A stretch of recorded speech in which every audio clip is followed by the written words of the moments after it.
Single phase में भी हम देखेंगे एम्पेयर से kWh कैसे निकालते हैं, यानी किलोवाट आवर कैसे निकालते हैं। और दूसरा 3 फेज में भी हम देखेंगे कि एम्पेयर से किलोवाट आवर कैसे निकालते हैं। kWh का मतलब होता है किलोवाट आवर। kWh एक तरह का एनर्जी है, यानी हम एम्पेयर से एनर्जी कैसे निकाले आज हम सीखने वाले हैं 2 अलग अलग फेज में। नॉर्मल घरों में अक्सर सिंगल फेज यूज होता है क्योंकि सिंगल फेज में कम वोल्ट वाले इक्विपमेंट्स यूज होते हैं। बाकी जो 3 फेज होते हैं वो ज्यादा वोल्ट वाले होते हैं, यानी 440 वोल्ट वाले होते हैं। और ये जो 3 फेज होता है मैक्सिमम इंडस्ट्री में यूज होता है। सिंगल फेज और 3 फेज दोनों में निकालना सीखेंगे, सॉल्व करना सीखेंगे। तो चलिए मान लेते हैं कि सिंगल फेज में एक दिन में जो हम यूटिलाइज कर रहे हैं 20 एम्पेयर के आसपास यूज कर रहे हैं, तो हमने मान लिया एम्पेयर 20 है। और पावर फैक्टर जो होता है हमने मान लिया 90%, यानी 0.9 पावर फैक्टर है।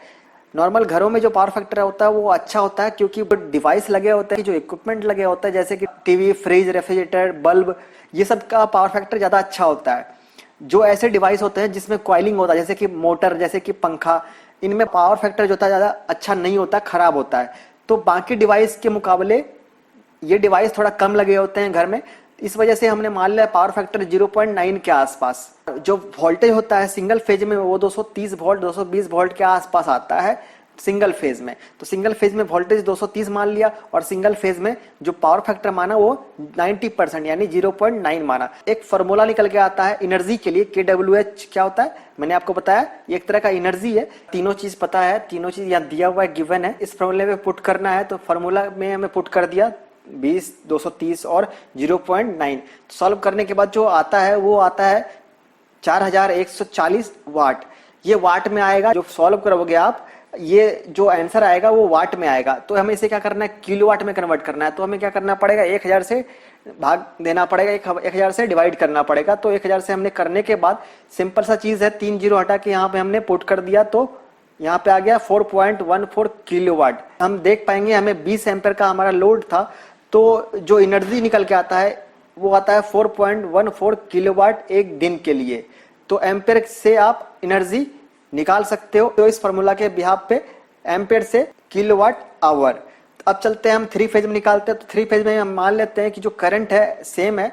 3 फेज में भी हम 20 एम्पेयर मान लेते हैं कि यूज करते हैं, हालांकि इतना कम यूज नहीं होता है इंडस्ट्री में, लेकिन फिर भी हमने मान लिया कि 20 एम्पेयर हम यूज करते हैं। और उसका पावर फैक्टर होगा जो 0.8 माना हमने इंडस्ट्री में। इंडस्ट्री में जो 3 फेज आएगा उसका वोल्टेज हमने माना 440 वोल्ट 3 फेज में आ रहा है। तो ये वोल्टेज 440 है और पावर फैक्टर 0.8 है। यहाँ पे हमने 0.8 क्यों माना, क्योंकि इंडस्ट्री में ज्यादातर मोटर यूज होते हैं, बड़े बड़े मोटर सब यूज होते हैं, और वो मोटर का पावर फैक्टर बहुत बेकार सा होता है, लगभग 80% या उससे नीचे होता है पावर फैक्टर। तो हमने मान लिया कि 0.8 पावर फैक्टर यानी 80% पावर फैक्टर है 3 फेज में। एक फॉर्मूला हमें मिलता है, वो फॉर्मूला क्या है, kWh यानी एनर्जी इक्वल टू होता है I into V into PF into √3।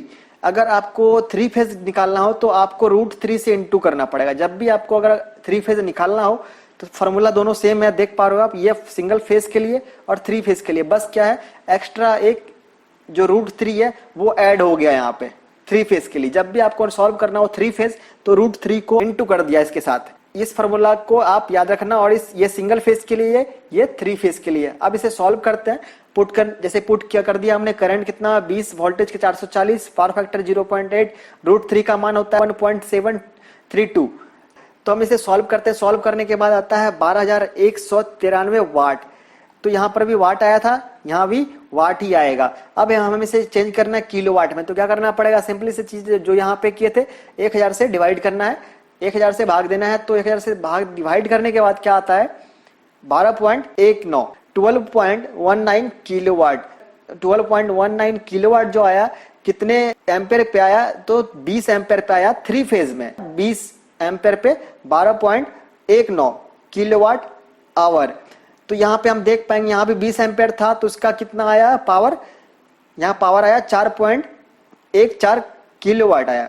अब यहाँ पे 20 एम्पेयर था सेम, लेकिन यहाँ पे पावर ज्यादा आ रहा है। ज्यादा आने का रीजन क्या है, पावर बढ़ने का रीजन है वोल्टेज का बढ़ना। देख पा रहे हो यहाँ पे 230 वोल्ट था, यहाँ पे 440 वोल्ट है।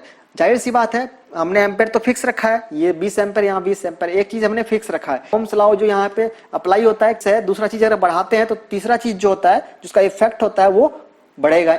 वोल्टेज बढ़ाते हैं तो इसका रिजल्ट क्या आता है, एनर्जी भी बढ़ रहा है। और दूसरा चीज यहाँ पे ये भी है कि पावर फैक्टर यहाँ पे 0.8 था, यहाँ 0.9 था। अगर यहाँ पे पावर फैक्टर 0.9 होता देन क्या होता कि इसका रिजल्ट और ज्यादा आता, यानी ये जो 12.19 देख पा रहे हैं आप, ये और ज्यादा बढ़ जाता अगर इसका पावर फैक्टर 0.9 होता तो आज हमने सीखा सिंगल फेज और 3 फेज दोनों में एम्पेयर से किलोवाट आवर निकालना। ऐसे ही मैंने वीडियो और भी अपलोड कर रखा हूं और इस तरह का कन्वर्जन का वीडियो, और आगे और आता रहेगा कन्वर्जन का वीडियो। अगर कुछ जानना हो, कुछ पूछना हो, कुछ सजेशन देना चाहते हो आप, देन कमेंट जरूर करना। आप हमारे चैनल में अगर आप न्यू हो, चैनल